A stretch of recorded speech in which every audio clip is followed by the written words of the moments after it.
Hey, how you doing, ladies and gentlemen? Dan Herr here for ACTE 635, Module 8. Woot woot! No gang symbols. Let's do this overview and wrap up. My SMART goals, generalistically speaking, the SMART goal was to raise the Algebra 1 keystone scores through a blended rotational model, specifically to raise the general population by a 10% goal in their scores, as well as to raise our unique needs students by 15%. If you're saying, what are you talking about with those particular students? It could be IEP, it could be 504, it could be emotional support, English language learners, or it could be students with unique attendance concerns. The goal itself, and I won't read it all to you, but of course it was specific, it was measurable, it was assignable, it was realistic, and it was time related. I think that 5-point acronym is something all schools could benefit from. When it comes to having a goal in place, you want to make sure that it checks all those boxes. And I think a lot of school districts, mine own included, could really learn from that. And if I'm going to be greedy and have yet another soapbox moment, let's also make sure that that SMART goal leans into and relates to the vision for the school district. All too often, that's something that just hangs in the administrative building, and we as a staff or leadership, we forget about it, but that really is important because that goes hand in hand with our community members.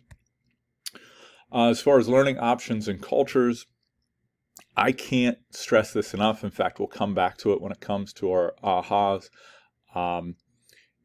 Respect is so important when it comes to a learning culture in general, but I think it's even more important when it comes to blended learning, because we are trying to build that, internal motivation, that autonomy in our students.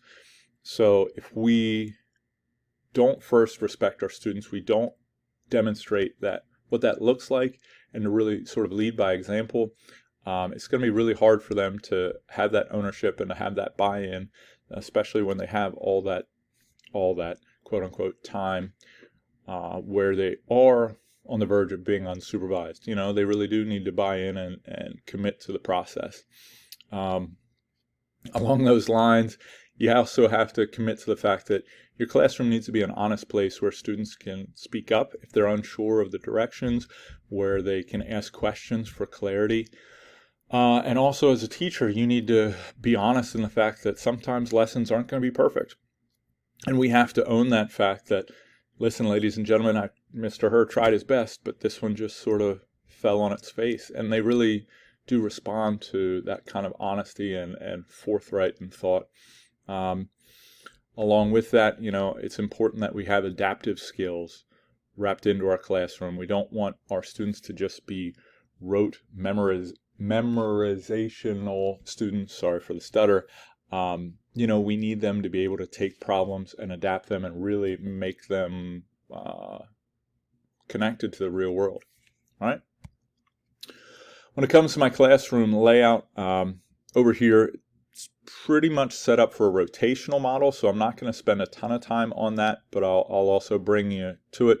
Our direct instruction area, our group work area, and then an independent workstation. Then it could also be pushed together in case you wanted to do a whole group instruction.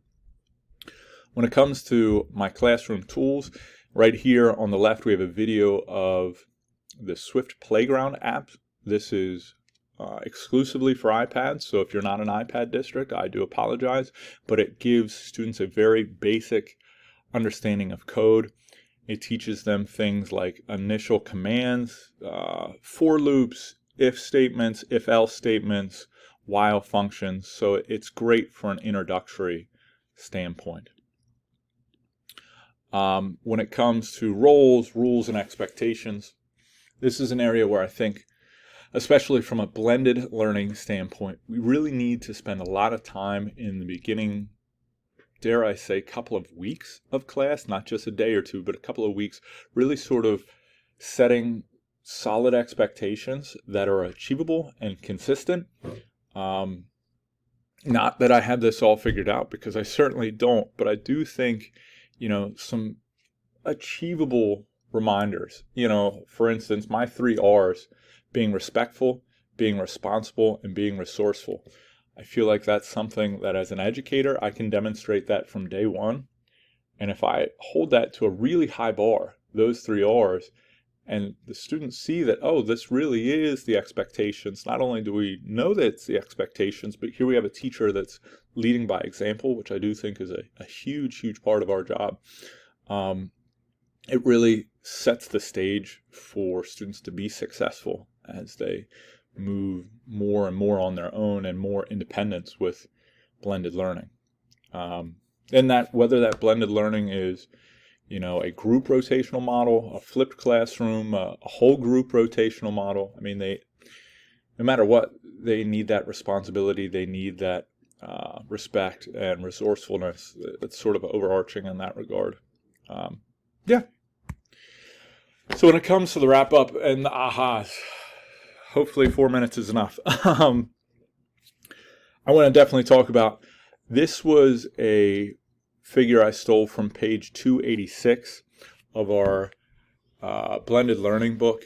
I really thought that was a great reminder, the fact that we have to constantly be adjusting. We have to constantly have the ethos that we need to evolve. We need to be consumers of a variety of educational styles, and then to reevaluate and adjust and to reimagine what the classroom could look like. That's one of those callings that we need to really buy into as a school district, as professionals in general, like all good things. So I really thought that figure right there was pretty solid. Going with that sort of in mind, one of my bigger concerns of all things blended learning is getting your school as a whole to buy into this. It kind of touches on what we talked about in Module 7. People always fear what they don't understand, and change, for lack of better words, even when you first introduce a topic, there's always going to be some trepidation of the fact that the word change. We fear it in our personal lives. Well, we're certainly going to fear it in our professional lives as well. I think it's important to build that culture from the get-go, and that's something that as teachers, we can do that in our classroom, and we can really set our students up to not fear what they don't know when it comes to change, when it comes to challenges, to really sort of see it as an opportunity to grow.